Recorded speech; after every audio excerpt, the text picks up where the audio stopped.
बोलो सियावर रामचंद्र की जय। एका साईडला जर राईट साईडला जर आपल्या माणसाने जर सहकार्य केलं असतं ॲम्ब्युलन्स साठी दिसतं मला पाठीमध्ये आपल्या ॲम्ब्युलन्स 4 ते 5 तास तरी लागणार ह्या ट्रॅफिक मध्ये। बाकी काय माहित नाही कारण भरपूर म्हणजे भरपूर ट्रॅफिक आहे।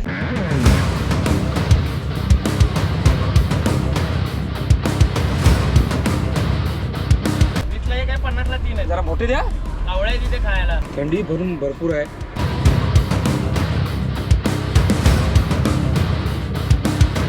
दिसतो तुम्हाला 5137 हा टाकलेला आपण मुंबईमध्ये।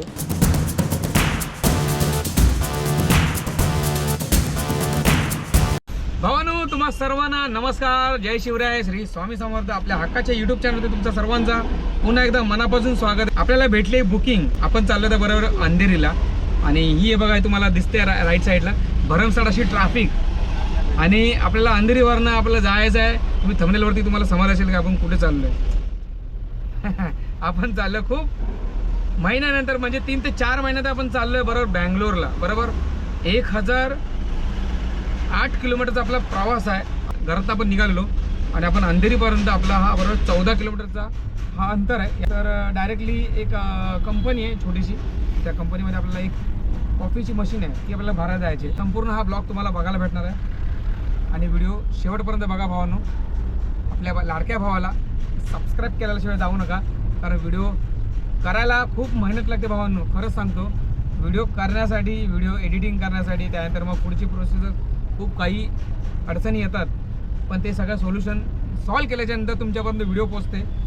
तर एवढी मेहनत असते। तर व्हिडिओ जर आवडली तर नक्की लाईक करा आणि जर आपल्या चॅनलवर जर तुम्ही नवीन असाल तर प्लीज आपल्या चॅनलला सबस्क्राईब करायला विसरू नका। तर चला मित्रांनो, आपण या ब्लॉगला सुरुवात करूया। तुम्हाला ट्रॅफिक दाखवतो एकदा आपल्या वेस्टर्न एक्सप्रेस हायवेची। हे बघा दिसते तुम्हाला, हा आहे वेस्टर्न एक्सप्रेस हायवे। सगळीकडनं जाम, हा आता समोर दिसतोच आहे तुम्हाला। हा बघा राईट साईडला सुद्धा जाम आहे आणि पाठीमागे सुद्धा ॲम्ब्युलन्स इथे आहे, पण त्या ॲम्ब्युलन्सला काय जायसाठी कुठचा मार्ग नाही भावांनो। जर एका साईडला जर राईट साईडला जर आपल्या माणसाने जर सहकार्य केलं असतं ॲम्ब्युलन्ससाठी तर बघा ना भावांनो, हे बघा दिसतं तुम्हाला पाठीमागेच आपल्या ॲम्ब्युलन्स आहे बघा दिसते, हे बघा आधी, हे बघा। हीच जर जागा इथे दिली असती आणि बाकीची लोक जर या साईडला आली असती, काहीतरी ॲडजस्टमेंट करून काही ना काहीतरी अनर्थ किंवा जर टाळला असता। तर चला पहिला हा ट्रॅफिक क्लिअर करूया। काहीतरी सरकारने काहीतरी निर्णय घ्यावा या ॲम्ब्युलन्ससाठी, कारण का पुण्यामध्ये कसा बससाठी आणि ॲम्ब्युलन्ससाठी जो मेन मार्ग आहे तो एक छोटासा रस्ता काढलेला आहे, ते त्या लोकांनी सुद्धा केलेलं आहे। पण आपल्या मुंबईमध्ये सुद्धा बघा अशी अडचण होते हे ॲम्ब्युलन्सला हॉस्पिटलपर्यंत जायपर्यंत। हे बघा ना कसा त्यांना गाडी काढावं लागते, ह्याला मदत करा ड्रायव्हर भावांनो। हे बघा आता पोहोचल्या पण बरोबर तर अंधेरीला, हा लेफ्ट साईडला गेला डायरेक्टली स्टेशनला जायला, अंधेरी स्टेशनला। वाजलेत बघा किती, बरोबर 6:29 भावांनो। बरोबर 3 ते 4 किलोमीटर चालवलं आपल्याला, बरोबर आपल्याला 1 तास लागला। 3 ते 4 किलोमीटर बरोबर आपण 5:15 ते 5:30ला बरोबर पाठीमागे होतो, कलिनाच्या ब्रिजच्या पाठीमागे आपण ते ॲम्ब्युलन्स वगैरे होते। पण आता इथे पोचायला मला 1 तास म्हणजे 4 किलोमीटर काय यासाठी, काय बोलायचं भाऊ। हां चला इथं राईट मारूया आणि डायरेक्ट जाऊया एअरपोर्टच्या दिशेने। बघा तिथे पुढे ट्रॅफिक आहे काय, समोरचा पार्टीवाला आपल्याला फोन करतो कंटिन्यू। चला पोचलो हे बघा साकी नाका, सेलचा पेट्रोल पंप आणि ते आपल्याला पुढेच आपल्याला लोकेशन आहे आपला। हे बघा आपण ह्या ठिकाणी आपण आलेलो आहे, ही आहे टावर। या टावरच्या इथनं आता आपली बघा आपली गाडी इथे, गाडी 2 मिनटात आपली गाडी लोड झालेली आहे। फक्त पेपरसाठी आपण थांबलेलो आहे, बघू आता कधी 5 ते 10 मिनटात आपले पेपर येतील। मित्रांनो आपल्याला पेपर आलेले आहे बघा, आपल्याला जायचं बरं आहे बघा कुठे, कोडीहल्ली बँगलोर दिसतं तुम्हाला, बरोबर एअरपोर्ट रोडलाच आहे।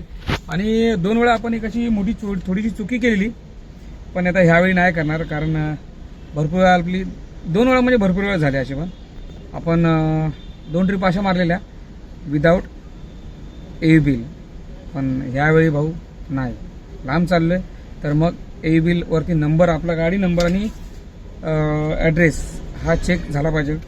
आता आपण इथं बाहेर पडूया, ह्या साकी नाका काहीतरी अंधेरीमध्येच आपण आता इथं डायरेक्ट आपण कपडे वगैरे सुद्धा काय घेतलेले नाहीत। आपली जी काय सगळी तयारी आहे ती सगळी आता पहिली आपण घरी जाऊन पहिली तयारी करणार आणि आजच आपल्याला निघायचं आहे। रूट वगैरे अजून काय मी डिसाईड केलं नाही. रूट कुठनं जायचं, 4 नंबर जायचं आहे, 13 नंबर जायचं आहे का 66 नंबर जायचं आहे. 66नी गेलं तरी काय प्रॉब्लेम नाही, पण आपल्याला टोल वगैरे समजा आपल्याला 100 किलोमीटर वाढतील. पण चला आपण डिस्कस करू. आपण पहिला इथं बाहेर पडू, हायवेला बाहेर पडू चला, कारण भरपूर ट्रॅफिक आहे. भरपूर म्हणजे भरपूर त्रास होणार आहे. गुडघ्यांना लय म्हणजे लय दुखणार आहे. चला आता येताना भरपूर दुखले. हे बघा तिथं गेट आहे, तो गेट क्रॉस करूया. चला आउट करूया एंट्री. आणि अशा तऱ्हेने आय बरोबर भावानो साकी नाका. पाय दुखायला लागले, पाय काय करायचा. समोर बघा, हा बघा हायवे आहे. आणि अजून सुद्धा आपण बरोबर वेस्टर्न एक्सप्रेस हायवेला पोहोचलो नाही. कंपनीतनं बाहेर पडलो आपण. आता बाबा काय गडी का ऐकणार नाही आपला. रिपीट लावायचा, डायरेक्ट रिपीट. पूर्ण रस्ता आपल्याला खाली भेटलेला आहे, कारण आता ही उलटी दिशा चालू आली. आपण चाललोय मुंबईमध्ये ना, तर मुंबईमध्ये जाण्यासाठी ट्रॅफिक पूर्णपणे कमी असतो. आणि बघा बाहेर जाण्यासाठी बघा विरार साईडला, दहिसर साईडला जाण्यासाठी बघा राईट साईडला बघा किती ट्रॅफिक आहे. आलो आलो आलो आलो आलो बाबा आलो एकदाचा. चला इथे गाडीला आहे पार्किंगला. Yes boss, yes boss. पाय वगैरे जाम दुखले, हाडानी मासा दुखायला लागली, गुडघे सुद्धा दुखायला लागले, पायाची तळवी सुद्धा दुखायला लागली. एवढी ट्रॅफिक होती. आता आपण निघूया, आता घरी जाऊया, जरा फ्रेश वगैरे होऊया, मग डिसाईड करूया कधी निघायचं वगैरे काय ते. 2 hours later. बोला सियावर रामचंद्र की जय. भावानो फायनली आहे बघा, स्वामींचा आशीर्वाद घेऊन आणि आपल्या ट्रिपला सुरुवात करतोय. हा मस्त जेवलो वगैरे आणि बॅग वगैरे घेतलेली आहे. आता किती दिवस लागतील या ट्रिपला ते आपल्याला काय माहित नाही, पण आपल्याला 1000 किलोमीटरचा आपला प्रवास करायचा आहे. आता वाढल्या जाता माहिती आहे मला, हे बघा बरोबर 10:15. तर चला इथनं आपला हा प्रभाती वेरे वगैरे एरिया क्रॉस करूया आणि पहिला बाहेर पडूया मेन हायवेला.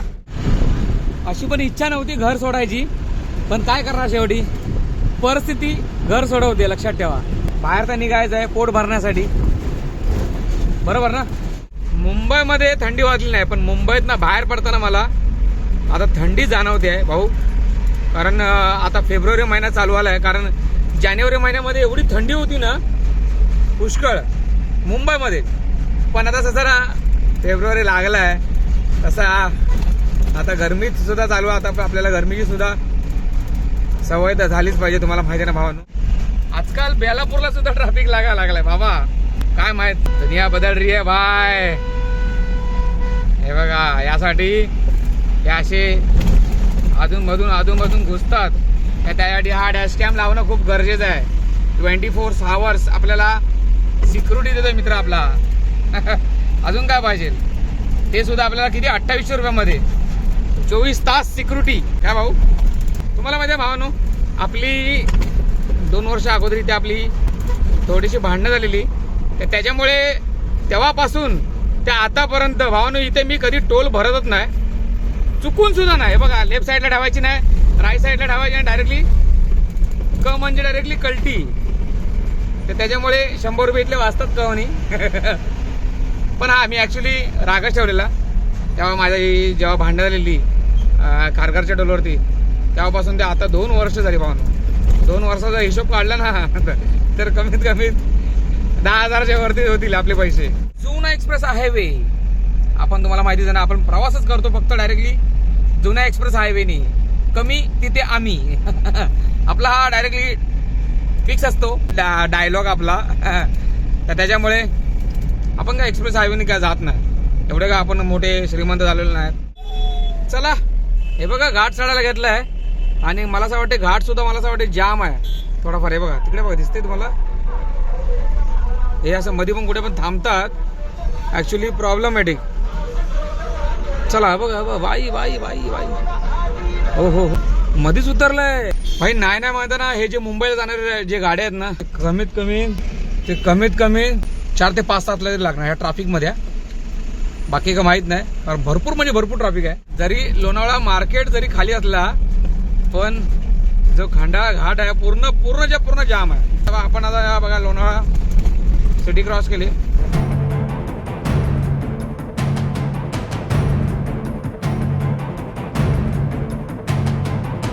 जाम पाय दुखायला लागले यार. नशीब आपला एवढा ट्रॅफिक खूपच कमी होता, पण जो मुंबईला जाणारा ट्रॅफिक होता भावनो त्याला म्हणजे संपूर्ण डबल लाईन टाकली आणि खूप म्हणजे खूप वेळ त्याला लागणार आहे मुंबईला जाण्यासाठी. आणि आपल्याला आता पडलूचा बाहेर बराच झाला. खेड शिवापूर आता बरोबर कात्रज क्रॉस करून आता बरोबर खेड शिवापूरला पोहोचलोय. थंडीचं प्रमाण एवढं आहे ना, म्हणून ॲक्च्युली थंडीमध्ये तुम्हाला माहितीच आहे झोप जास्त येते आणि मला सुद्धा तेच आता जरा जाणवते की जरा चांगला कुठे मस्त धाबा बघूया, झोपून घेऊया. हायवे आपण जरा सोडूया, जरा इथे जरा आराम करूया. काठीवाडी राजस्थानी धाबा म्हणजे आपण परवा खेड शिवापूरचा टोल सोडला आणि लगेच आता उताराला पण आपण आलोय. तर आराम करूया आणि सकाळी लगेच निघूया. गाडी लावली इथे पार्किंगला. इथे कुठेतरी MH03 आहे. हा बघा हा आपला हायवे. आपल्याला इथेच जायचं असं, पण भरपूर झोप येत होती पाठीमागे. एवढा गारठा पडलेला आहे आता, एवढी सगळी थंडी बघा अंगावरती बघा, शहारे माझे आलेले बघा. चला जरा मस्त टायमिंग पण झोपायचं आहे, जास्त रिक्स नको घेऊया, मस्त जरा आराम करूया आणि लवकरात लवकर सकाळी 7-7:30ला आपण इथनं निघूया. चला भेटू आपण डायरेक्टली आता सकाळी पहाटे मस्त निवांत झोपूया. चला बाय बाय आणि गुड नाईट. गुड मॉर्निंग मित्रांनो.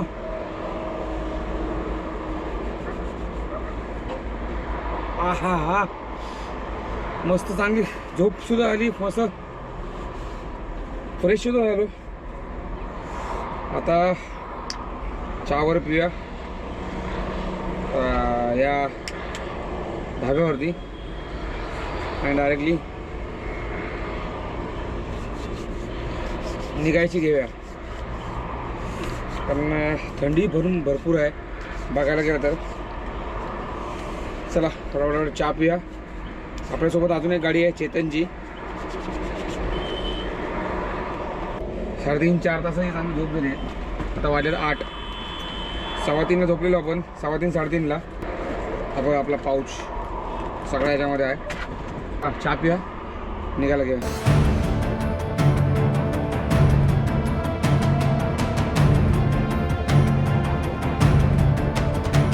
हा हा चहा सुद्धा छान आहे, राजस्थानी आहे बघा, लिहिलेलं आहे राजस्थानी. आणि हा संपूर्ण ही पार्किंग आहे. चला चहा पिऊन फटाफट निघूया आपल्या प्रवासाला. चला हे बघा पाठीमध्ये थोडीशी उतरण आहे आणि ही थोडीशी चढण आहे वरती, म्हणून बघा टायर बघा असे क्रॉस करून ठेवलेले. याचा तुम्हाला रिझन सांगतो का. हे बघा ही पूर्ण अशी उतरण आहे, त्याच्यामुळे ना गाडी गिअरमध्ये टाकली ना तर जरा पाठी जात होती. मग एवढं जरा गाडी क्रॉस केली, कारण का जरा पाठी जरी आली तरी ह्याला अडकू शकते. चला चांगले आपले पण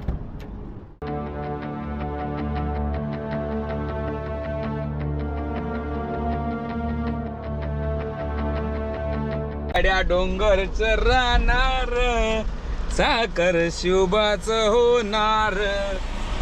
जय शिवराय भावांनो. कसं आहे झोप झाल्यानंतर गाडी चालवायला एवढी मजा येते ना अकोल्यातून, असं वाटतं की आपण घरातनाच प्रवास चालू केलेला आहे. हा ब्रिज आहे बरोबर पारगाव खंडाळ्याचा, म्हणजेच वरणा जो येणारा नवीन कंस्ट्रक्शनचं काम चालू आहे, तर त्याच्यामुळे थोडीफार आपल्याला वरती चढण्यासाठी अडचण काय येणार नाही. फक्त वरणा खाली येण्यासाठी हा बघा हा ब्रिज तयार होतोय, मोठा होता एकदम. आणि आपण आता पारगाव खंडाळा आपण चढायला गेलेला आहे.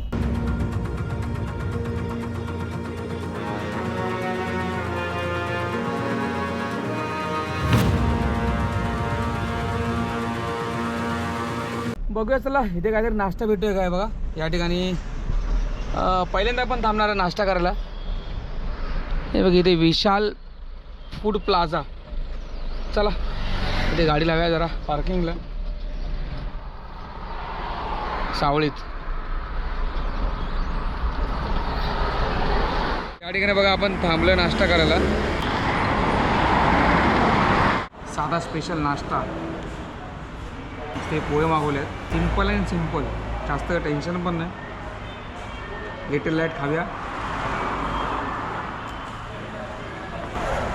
जरा मिरची खाऊया, मिरची बघा सकाळ सकाळ.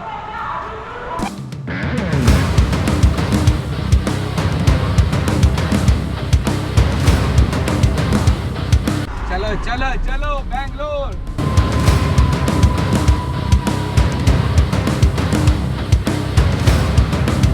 वाडी टोल समोर बघा भावानो, ट्रॅफिक वाले आहेत.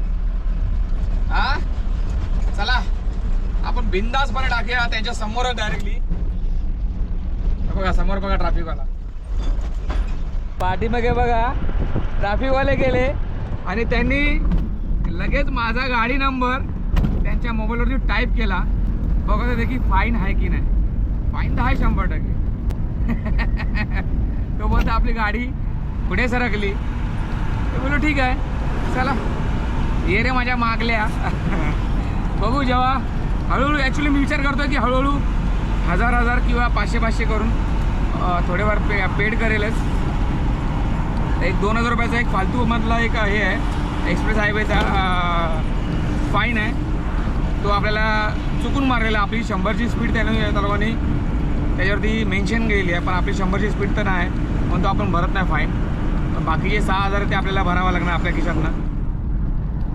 ठीक आहे आपली चुकी आहे तर आपल्याला मान्य कर. मी तर मान्य करतो, असं पण केली आहे मी चुकी, मान्य करतो ते भरून टाकायचं. चला यावेळी आज आपण करणार आहे प्रवास तो म्हणजे मुंबई कोल्हापूर बँगलोर हायवेनीच. खूप दिवस झाले हा प्रवास आपण केला नव्हता.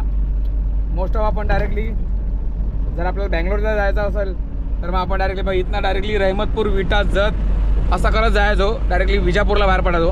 पण नाही, काहीतरी वेगळा इथला बघूया जरा. रोडची कामावर पाठीमागे तर रोडची कामावर थोडीवर झालेली आहेत.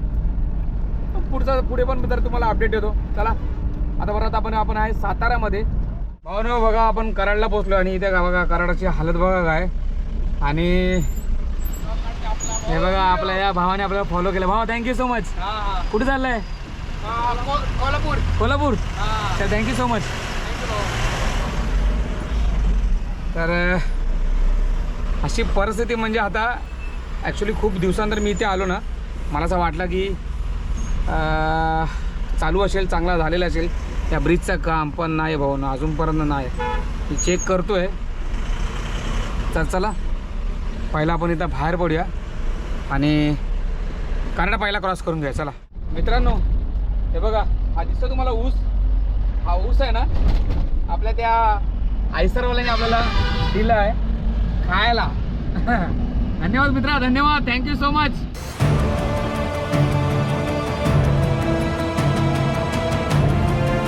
एका काकडीचे 2 केलेत. म्हणजे हा खालचा बाजू आहे आणि याचा जो वरचा बाजू होता तो त्या लोकांनी कापून काढला आहे. आणि एका काकडीचे 20 रुपये, त्या अर्ध्या काकडीचे 20 रुपये. तर 2 काकड्यांचे झाले 40 रुपये.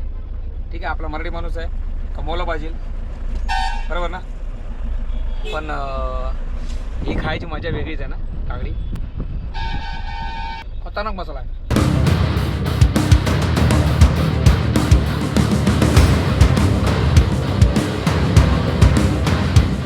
कोल्हापूरमधली सगळ्यात मोठी MIDC ती म्हणजे शिरोळी MIDC. हे बघा ही आहे बरोबर कोल्हापूरमधली शिरोळी MIDC. आणि इथे पुढेच आहे बरोबर नागाव फाटा आणि आतमध्ये गेला डायरेक्टली सांगली. बॉर्डर हे बघा हा त्या साईडला जाणारा रस्ता आहे. हा डायरेक्टली एवढा मोठा बॉर्डरचा सीमा रेषा पार चौकार. हो ना ही आपल्याला महाराष्ट्राची बॉर्डर बघा. खय टाकायची गाडी. हा आहे जरा मोकळी आहे. हे जरा बघूया चेक करूया कसं आहे ते. मग नंतर आतमध्ये टाकूया. चला लांबच राहूया थोडासा. चला तुम्हाला परत एकदा बॉर्डरची कशी दाखवतो पद्धत असते. पहिले आपण बॉर्डर क्रॉस करूया मग टीपी काढूया. कोंगनुली टोल हे बघा ही आहे लेफ्टला कर्नाटकची चेकपोस्ट. हे बघा चेकपोस्ट RTO. आणि आपली काय अजूनपर्यंत काय टीपी निघालेली नाही आणि ऑलरेडी पेंडिंगमध्ये गेलेली आहे. तर त्याच्यामुळे आपली टीपी अजून काय निघाली नाही. पण आता आपण पुढे जाऊन एका पेट्रोल पंपवरती आपण डिझेल भरायला थांबणार आहे. तिथे आपण ती टिपी काढूया. त्याच्यानंतर मग आपण आतमध्ये प्रवास करायला घेऊया. ठीक आहे. आता वाजल्यात आता बरोबर साधारण 2 वाजलेत. हां BPL कोंगनोली. चला हे बघा आता वाजूनपर्यंत आपले 3 पॉईंट बाकी आहेत. आणि हा आहे मोठा पंप. मित्रांनो हे दिसतं तुम्हाला 5137. हा टाकलेला आपण मुंबईमध्ये दादरला. आणि बघा इथे बरोबर आपण टाकतोय कोंगनोलीला 2500. प्रॉपर आपण 2500मध्ये बघा. म्हणजे टोटल 7500चं डिझेल केलेलं आहे. आता इथे जरा मस्त की गाडी पार्किंग करूया. बघूया जरा आंघोळीचं वगैरे काय इथे नियोजन आहे. 2600मध्ये आपली गाडी परत एकदा फुल झाली. आता आपण ह्या पेट्रोल पंपातच थांबलो आहे. हे बघा तुम्हाला दाखवतो पेट्रोल पंप. त्या साईडला आपण पेट्रोलचा डिझेल भरला. त्यानंतर मग आपण या ठिकाणी थांबलो आहे. मस्तपैकी आता इथे मस्त फ्रेश वगैरे होऊया. इथे चांगली सोय आहे. जेवायची सुद्धा सोय आहे. पण तर मग आता इथे आंघोळ वगैरे करूया. मस्तपैकी फ्रेश वगैरे होऊया आणि आराम करून पैकी निघूया. तो पण तर बघा असं शर्ट वगैरे काढलेला आहे. तात्पुरता ठीक आपण काढलेला. आपली टीपीसुद्धा काढायची आहे. तर ती सगळी प्रोसेस करूया. आंघोळ वगैरे मस्त करून फ्रेश होऊन मस्तपैकी आपण दुसऱ्या भागाला सुरुवात करूया. चला मग मस्तपैकी रेस्ट करूया आणि आंघोळ पण करून घ्या. Bye bye. भेटूया सेकंड पार्टमध्ये.